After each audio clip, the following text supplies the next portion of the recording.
Hi guys! For today's video is excited ko kay ni i-harvest ning among tanom na watermelon since na may 1 week niya semestral break.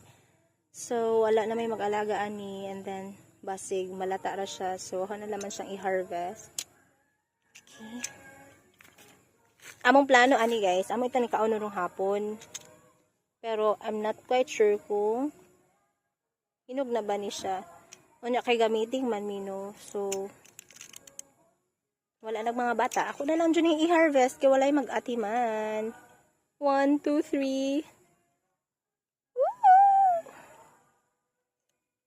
Oh my gosh. Wow! It's finally I've got it. Uy! Ay, bugat man di siya. Bugat. Pero feeling ako 2 kilos ni siya kabugaton. O, diba? Gikaon na nila mo siya sa una. Ang nag-spread hang liso. And finally, I got one.